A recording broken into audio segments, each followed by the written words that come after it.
I used to think our life was perfect. Not in the grand, glamorous sense, but in the everyday comfort we'd built. Eric had his job, I had our home, and Jasmine, our sweet girl, made everything worthwhile. But something shifted, slowly at first, so subtle that I could barely sense it, but it was there. One evening, after another day of waiting for Eric to come home, I asked him, "What took you so long?" "Jasmine waited for you." He barely looked up from his phone. "Work, Luna, you know how it is, I'm trying to get ahead." I didn't believe him, but I smiled, pretending everything was fine. I had learned to do that a lot lately. Weeks turned into months, and the excuses grew: work trips, long nights at the office, staying out with friends. I wanted to believe him, but the distance between us was growing like a crack that couldn't be mended. Then came the fights. One night, after another meal he barely touched, I confronted him. "Eric, you don't even notice us anymore. What's happening?" He sighed and leaned back in his chair, eyes cold. "Maybe if you did something more with your life than just being here, you'd understand. It's exhausting." My heart sank. He was the one who had asked me to stay home after we married. I'd given up my career for us, for him, for Jasmine. But now, it seemed I had done nothing. His words cut deeper than I'd ever imagined. Jasmine noticed too. "Why doesn't Dad come to my school anymore?" she asked me one morning, her voice soft but full of confusion. I didn't know what to say. How do you explain to a 10-year-old that her father just stopped caring? It wasn't until I met Lucy, the wife of one of Eric's colleagues, that the truth began to unravel. We were at one of those awkward work events, where everyone pretends they like each other more than they do. Lucy, tipsy and talkative, casually mentioned, "There's no overtime at Eric's department. He must be lucky, though, getting all that extra time off." I felt my stomach drop. Extra time off. He'd been claiming to work late, even taking trips to other cities for business. That night, I did something I'd never thought I would, waited until Eric was asleep and checked his phone. For the first time, he was careless, leaving it unlocked, and what I found confirmed every suspicion I'd tried to bury. Messages from his ex-girlfriend Nancy. Flirty, intimate, cruel. The worst part, photos of them together. And not just them, her daughter Kara, laughing with him, like they were a real family. A family that wasn't mine. I stood there, in the dark, gripping his phone as though it might slip from my trembling hands. My stomach churned, a sickening feeling spreading through my chest. Message after message, picture after picture, there was no mistake. Eric was living a double life. Nancy, that name made my skin crawl. Now how long had this been going on? Weeks, months. And Kara, her daughter. How could Eric be playing father to someone else's child, while ignoring his own? I stared at a picture of the three of them at a park. Jasmine loved that park. It was where we used to go together as a family. But now, he was taking Nancy and Kara there, making new memories, while ours were fading into something distant. Back in university, Eric and Nancy had been inseparable. They were one of those couples that everyone assumed would get married right after graduation. I knew of them because studying marketing in that university, but at the time, they were just two people in the crowd. To me, we didn't move in the same circles. Eric was ambitious, always chasing after business opportunities, while Nancy was the social butterfly. Everyone liked her, or at least, that's what it seemed like. They had been the perfect couple, but something happened during their final year. They broke up unexpectedly, and from what I remember, it wasn't a clean break. People whispered about it, something about Eric wanting to focus on his career and Nancy being upset that he wasn't ready to settle down. It was none of my business then, and I didn't pay much attention to it. Years later, when Eric and I met, he was already on his way to becoming the man I thought I knew, the man who seemed focused on building a stable life. By then, Nancy was just a part of his past, or so I believed. He never mentioned her. In fact, when we got married, I had no idea she had even been a significant part of his life. It wasn't something he ever brought up, and why would he? She was just an old girlfriend from college, and I was his wife. But then, years after we were married, they crossed paths again. I don't know exactly how it happened. Maybe it was at one of those corporate networking events or through a mutual friend, but one thing led to another, and they started meeting up. It probably began innocently, catching up, as they like to call it, but the truth is, they had unfinished business. I found out later, through one of Eric's text messages, that Nancy had been the one to reach out first. She had recognized his name on some list of attendees at a conference or a work event. It didn't take much, just a quick message, "Hey, long time no see," and from there, their old flame rekindled. At first, Eric brushed it off as just an old friend from college. We were close once, but that was ages ago, he'd say when I'd ask about the people he met at these events. But behind those casual words was something much deeper, a longing that had never truly gone away. Nancy, it turned out, still had feelings for him. According to what I read in their messages, she had always regretted their breakup. Eric, who was unhappy at home, wasn't hard to win over. He had felt trapped in our marriage, or at least that's what he told her.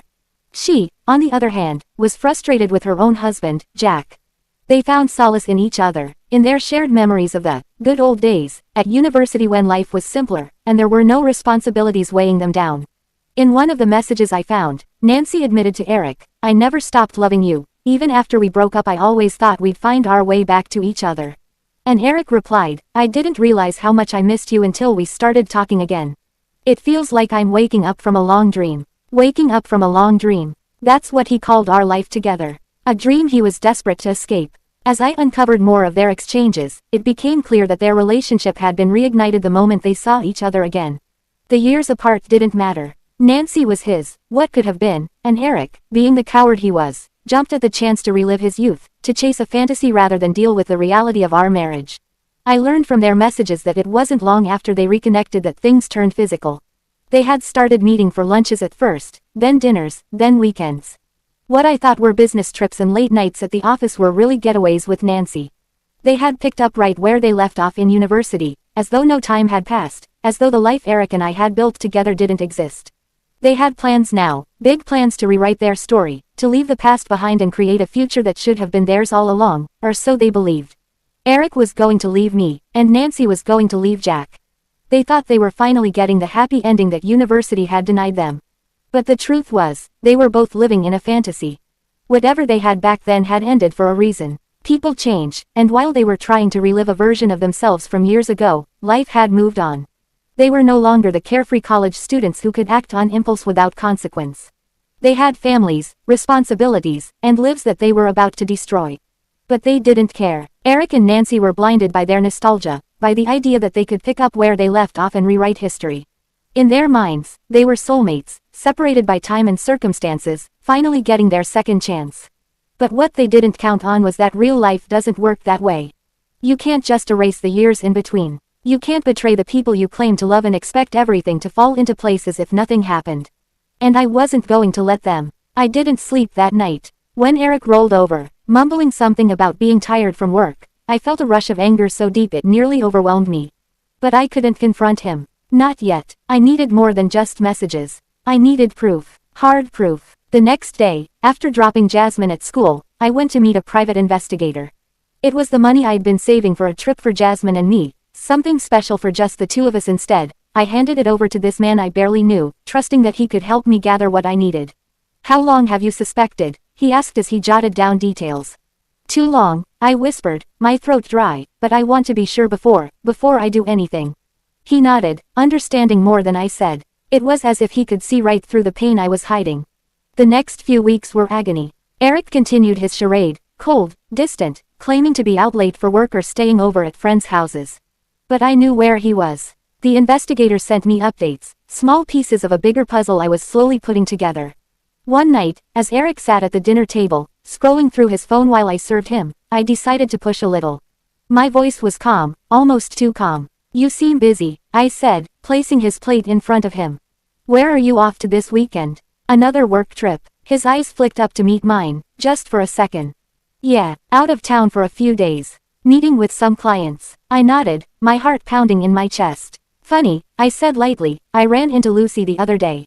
She mentioned your department doesn't have any overtime." His face froze. For just a moment, I saw a flicker of something, guilt, maybe, or fear, but he recovered quickly.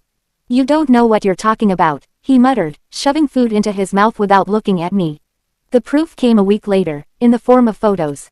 Photos that made my stomach churn all over again. Eric and Nancy at a cafe, laughing, holding hands. Kara, sitting on Eric's lap at a park, looking at him with adoration. And then the worst, a photo of Eric and Nancy in front of a store, buying toys and clothes for Kara. When was the last time he bought something for Jasmine? When was the last time he even asked how she was doing in school? It was time. That morning, I dressed quietly, my movements deliberate. Jasmine was still sleeping when I woke her up gently. "Sweetheart," I whispered, brushing her hair from her face, "we're going on a little trip today." Get dressed, okay. She looked up at me with sleepy eyes but didn't ask questions.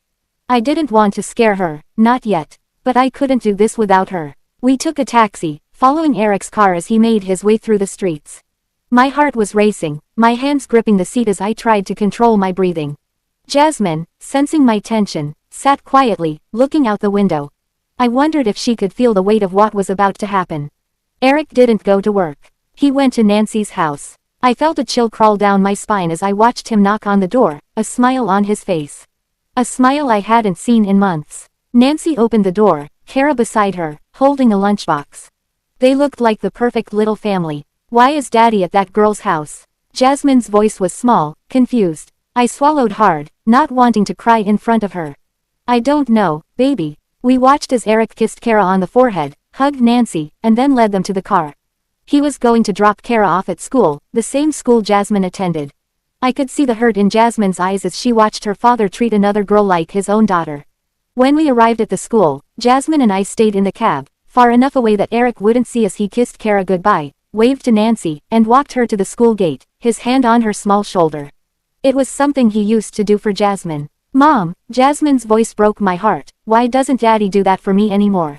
I had no answer. All I could do was hold her hand tightly. The final confrontation was both terrifying and liberating. I didn't wait for Eric to come home. Instead, I took my lawyer to Nancy's house, armed with the photos, the messages, and the recordings the investigator had uncovered. I rang the doorbell, and when Eric opened the door, his face went pale. Luna, his voice cracked, and for a moment, I almost felt sorry for him.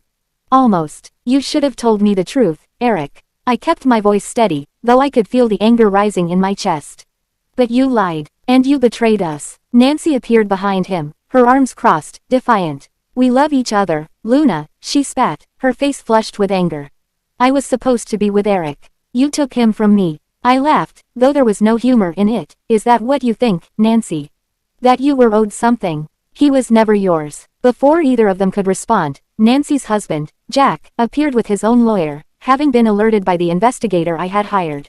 The look of shock on Nancy's face was priceless. She had no idea I had reached out to Jack. What the hell is going on here? Jack demanded, his eyes cold as he looked at Nancy. What's a coincidence? What's a luck? A pure rare luck. And just like that, everything fell apart. Nancy's dreams of a perfect life with Eric shattered in front of her. Eric tried to beg for forgiveness, but I was done. Jasmine and I deserve better, I told him, my voice stronger than I'd felt in months. And you're going to pay for what you've done. Eric had been planning for weeks, maybe even months. He had grown colder, more distant, not just emotionally but physically as well. The late nights, the business trips, the endless excuses, it all made sense once I pieced everything together. Eric wasn't just cheating, he was laying the groundwork to leave me for Nancy. I later learned that Nancy's divorce was in its final stages. Her husband, Jack, had grown suspicious long before I had any clue about what was going on. According to the investigator, who had overheard gossip at one of the company events, Nancy had been pushing Jack for a divorce for over a year, claiming they had grown apart. But now, it was clear. She wasn't just drifting from her marriage, she had a new future in mind, a future with Eric. Eric had been waiting for Nancy to finalize her divorce, so they could finally be together. They had made plans. Big plans. I shuddered to think about how long he had been lying to me, pretending everything was fine at home while secretly plotting his escape. It was like living with a stranger, a man who had once been my husband, but who now seemed like someone I never truly knew. One evening, as I sat on the couch, staring blankly at the TV, I replayed the moments in my head, the coldness, the detachment, the way Eric stopped making eye contact when we spoke. He hadn't even bothered to hide his disdain for me anymore. The sneers, the sarcastic remarks, and the complete disregard for my feelings. It was as though he had already divorced me in his mind. Nancy's divorce was set to be finalized in a few weeks. Jack had hired a fierce attorney, and they were negotiating the custody of Kara. Nancy didn't seem to care much about losing Jack. Her focus was solely on Eric and the life they were building together in secret. She had been telling Eric for months that once her divorce was over, they could finally be together openly. What they didn't count on was me finding out first. I found out about their plans in one of the text messages. I had been checking Eric's phone secretly for weeks now, memorizing his passcode and reading through his conversations with Nancy. It made me sick every time, but I needed to know. One night, I came across a message thread that made everything click into place. Nancy, only a few more weeks until I'm free. I can't wait to finally be with you, love. I'm tired of sneaking around. Eric, I know, baby. I'm counting the days. Once you're done with Jack, we'll talk to a lawyer. It's time I end things with Luna for good. Nancy, think she'll put up a fight? Eric, doesn't matter. I'll be free soon too. We can finally be a family, you, me, and Kara. The words blurred in front of me, my heart pounding as I read and reread the message. Eric wasn't just cheating on me, he was planning to leave me and Jasmine behind. I couldn't breathe. My chest tightened as the betrayal hit me all over again, this time with the weight of finality. He was going to divorce me. They had crafted an entire future together. Eric would leave me, file for divorce, and Nancy would move in with Kara. They had already discussed which schools they would send Kara to, where they would live, even what kind of home they wanted to buy together. Eric had it all planned out, down to the last detail, while I had been oblivious, holding on to a marriage that had long since died in his mind. He had been waiting for the right moment. Nancy's divorce had to be finalized first. Once she was free from Jack, Eric would drop the bomb on me. He probably expected me to cry, to beg him to stay. But I wasn't going to give him that satisfaction. Instead, I was going to beat him at his own game. The private investigator I hired had been thorough. When I confronted him with everything I had, he couldn't deny it any longer. He tried to feign innocence, but I knew the truth. I had the texts, the photos, the private meetings at Nancy's house while she was still legally married. The affair had begun long before Nancy's divorce had even started. They had been carrying on behind our backs, breaking their marriage vows long before the paperwork was ready. Nancy's soon-to-be ex-husband, Jack, had also hired a private investigator. He knew about her affair with Eric, and he had documented everything, just like I had. That's why her divorce had stalled for so long. Jack wasn't about to let her walk away with Kara or a hefty settlement, not after what she had done. When I confronted Eric at Nancy's house with my lawyer by my side, it was clear he didn't see it coming. He thought he had the upper hand, that I was oblivious and he would be the one to control how things ended between us, but I had gathered all the evidence I needed. As I stood there, in front of the home he had shared with Nancy and Kara, the home they had built in secret while I was raising our daughter, I felt nothing but cold anger. How long? I asked, my voice trembling but steady. How long were you planning to wait before you told me? Eric had no answer. He opened his mouth, but no words came out. Nancy, standing beside him, looked equally stunned. She hadn't expected me to show up with a lawyer and evidence of their affair. I could see the fear in her eyes as she realized what this meant. Nancy's divorce wasn't finalized yet. In the eyes of the law, she was still married to Jack, and her affair with Eric could cost her everything: custody of Kara, alimony, the house. Eric, too, was facing consequences he hadn't anticipated. They thought they were being clever, that they would slip away from their respective spouses and start a new life together.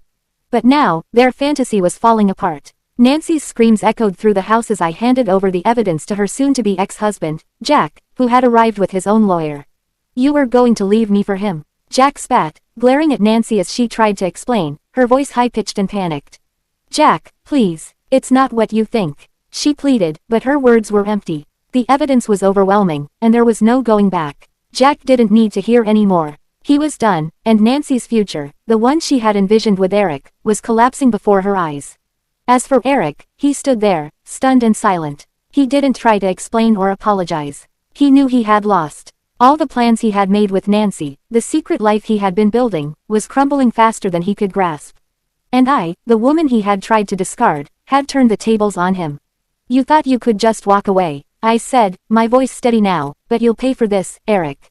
You both will. And in the end, they did. The divorce was swift, almost merciless. Eric had no grounds to stand on, not after the evidence my lawyer and I presented in court. As I sat there, watching him squirm under the weight of his lies, I couldn't help but feel an odd mix of sorrow and satisfaction. He had torn apart our family for a fantasy that had crumbled faster than either he or Nancy had expected. The judge ruled in my favor, granting me full custody of Jasmine. Eric was ordered to pay child support, though I knew money was the least of what I had lost. He also had to pay damages for emotional distress, and while no amount of money could heal the wounds, it was enough to ensure that Jasmine and I would never have to rely on him again. After the final court date, Eric tried one last time. He showed up at the house unannounced, a desperate look in his eyes. He hadn't been allowed to see Jasmine for weeks, not since she had refused to speak to him. This time, he was holding a bouquet of flowers and a box of toys, things he should have given her long before he broke her heart. Luna, he started, his voice soft, pleading. Please, just let me talk to her. I crossed my arms, leaning against the doorframe, blocking his entrance. I had never seen him look so small, so defeated. The once confident man I had married was a shell of himself. She doesn't want to talk to you, Eric, I said firmly, though the pain in my chest was undeniable. You've hurt her too much. He shook his head, tears welling up in his eyes. But she's my daughter. I made a mistake. A mistake. I cut him off, anger bubbling beneath the surface. A mistake is forgetting an anniversary or being late for dinner. What you did, you broke us, Eric. You broke our family, and Jasmine knows that. She doesn't need your gifts. She needed your time, your love, and you gave that to someone else. He took a shaky breath, wiping at his face. Luna, I'm sorry. I'll do anything to fix this. Please, let me see her. Just then, Jasmine appeared behind me, her small frame barely visible as she peeked out from behind the door. Her eyes, so much like Eric's, were full of hurt, but also resolve. She stepped forward, her voice quiet but steady. I don't want to see you, Dad. Eric's face crumpled as if the words physically wounded him. Jasmine, please, I'm still your father. She shook her head, her little hands balled into fists. No, you're not. Dads don't leave their daughters. Dads don't lie. You chose them. She pointed towards the distance, as if Nancy and Kara were standing just beyond our doorstep. You don't care about me anymore. Eric tried to step closer, but I held up my hand, stopping him. You heard her, Eric. She's made her decision. He looked at me, desperation in his eyes. Luna, please, don't turn her against me. I sighed, my heart heavy. I didn't have to. You did that all on your own. Without another word, I closed the door, shutting out the man who had once been my everything. It was the last time I saw him. After the confrontation, it didn't take long for Eric and Nancy's so-called dream to turn into a nightmare. Their plan to be together had crumbled before it had even begun, and now, they were forced to live with the consequences of their betrayal. Eric, for one, was devastated by how quickly everything fell apart. He had thought divorcing me and starting a new life with Nancy would be simple. He hadn't anticipated the deep hurt and rejection he would face, not just from me, but from Jasmine. The cold reality of losing his family began to weigh on him, especially when he realized his daughter wanted nothing to do with him anymore. Every attempt he made to reconcile with Jasmine failed miserably. He would send her gifts, try to call, even show up at her school with flowers or toys. But she was done. The pain she felt, seeing her father choose another woman and another child over her, was too much to forgive. Every time she saw him, the hurt would resurface, and she refused to speak to him. The little girl who once looked up to him as her hero now saw him as a stranger. Eric called me several times after that day at Nancy's house, begging for another chance. He would leave long, rambling voicemails, full of apologies and excuses, trying to explain how he had made a mistake.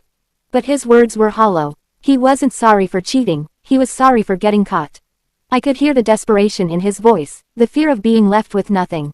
The man who once prided himself on his control over everything in his life was now at the mercy of his own actions. At work, things didn't fare much better for Eric. Lucy, the wife of one of his colleagues, had shared our story with her husband, and soon, it spread like wildfire through the company. Eric became the subject of office gossip, the man who had thrown away his marriage for an affair. His reputation took a nosedive, and with it, his career began to stall. Promotions that once seemed within reach were now out of the question. His co-workers, once friends, distanced themselves, not wanting to be associated with his scandal. Nancy's situation was even worse. Her divorce from Jack turned brutal after the truth came to light. Jack fought for full custody of Kara, and with all the evidence I had provided him, he won. Nancy lost everything, her home, her reputation, and worst of all, her daughter. Jack had been a devoted father, and in court, it was clear that Kara was better off with him. Nancy's affair with Eric painted her as an unfit mother, and Kara, confused and hurt, began to resent her. Nancy had always been confident, always in control, but now she was unraveling. She tried to reach out to Kara, but the little girl wanted nothing to do with her. Kara had seen the pictures, had heard the stories about her mother's affair, and like Jasmine, she couldn't forgive what Nancy had done. The child who Nancy had been willing to risk everything for was now slipping away from her, and there was nothing she could do about it without Kara and Jack. Nancy had nothing to fall back on. She had been so sure that Eric would be her salvation, that they would build a new life together. But with both of their lives in shambles, the cracks in their relationship began to show. What had started as a passionate affair, full of excitement and promise, quickly turned sour. They no longer had the thrill of sneaking around, and now that they were out in the open, the reality of who they were caught up to them. Nancy's financial situation deteriorated quickly after losing custody of Kara. Jack had been the primary breadwinner, and now, without his support, she was struggling to maintain the lifestyle she had grown accustomed to. Eric tried to help, but his own financial resources were stretched thin after our divorce settlement and the damage to his career. Their once grand plans for a new life together now seemed like a distant fantasy, buried under the weight of their poor choices. In the end, they both lost more than they ever imagined. Eric was left alone, estranged from his daughter and disgraced at work. He moved out of our family home into a small, cheap apartment, far from the life of comfort and stability he had once taken for granted. Nancy, too, found herself isolated, with no family, no friends, and no future. The love they had rekindled at the expense of everyone around them had burned out quickly, leaving only bitterness and regret. They had ruined their lives, and for what? A fleeting affair, based on the illusion that they could turn back time and relive their youth. But time had moved on, and they were left to suffer the consequences of their selfishness. As for me, I didn't have to lift a finger. They had destroyed themselves. Months passed, and though the scars were still there, slowly, Jasmine and I began to heal. I returned to work, securing a job at a marketing firm. It wasn't easy at first, adjusting to the balance of work and single motherhood, but it gave me purpose. I needed to rebuild, not just for myself, but for Jasmine. She struggled too, more than she let on at 10, she was still too young to fully understand the complexities of betrayal, but old enough to feel its sting. One evening, as we sat on the couch watching a movie, Jasmine suddenly turned to me, her voice barely a whisper. "Mom, do you think Daddy misses me?" The question hit me like a punch to the gut. I put down the bowl of popcorn and pulled her close, kissing the top of her head. "I think he does, sweetie. But I also think he's not good at showing it." She was quiet for a long time, her small fingers tracing patterns on my arm. "I don't miss him," she finally said. "I miss how he used to be, before." I swallowed the lump in my throat, holding her tighter. I miss that too. As for Nancy, her life was a shadow of what she had hoped for. The little girl who had been the center of Nancy's world was now living with her father, and Nancy's visits were limited to short, supervised hours. They didn't marry, as Eric and Nancy had once planned. The love that had once burned so brightly between them had turned to ashes in the wake of their disgrace. They blamed each other for everything, for the divorce, for losing their children, for the destruction of their lives. It was poetic in a way, watching them destroy each other after they had destroyed us. Eric began to resent Nancy for the mess his life had become. He blamed her for pushing him into their affair, for making him believe that their relationship was worth destroying his marriage for. Nancy, on the other hand, felt abandoned by Eric. He wasn't the same man she had fallen in love with in university, and now, without the distraction of their secret meetings, she saw him for who he really was, weak, selfish, and unable to take responsibility for his own actions. The stress and guilt of what they had done weighed heavily on both of them. Their arguments became frequent, explosive, filled with accusations and regret. Eric accused Nancy of manipulating him into leaving his family, while Nancy threw his broken promises back in his face. They were no longer partners in crime, they were enemies, trapped in the fallout of their own making.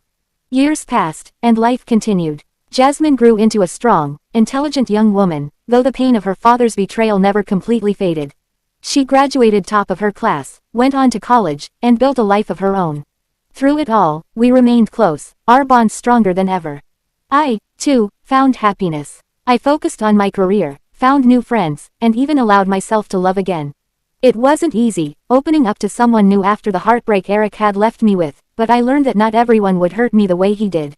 I deserved love, and so did Jasmine. One day, while we were having lunch at a small cafe, Jasmine looked at me and smiled, a smile that reminded me of the little girl who used to play in the park with her father, before everything changed. "Mom," she said, her voice light, "I'm glad we're okay. I'm glad we moved on." I smiled back, reaching for her hand. "Me too, sweetie, me too." As we sat there, basking in the quiet peace we had found, I realized something. Eric may have shattered our family, but in the end, we had rebuilt something stronger. Something better. We didn't need him. We never had. And that, I thought, was the greatest victory of all.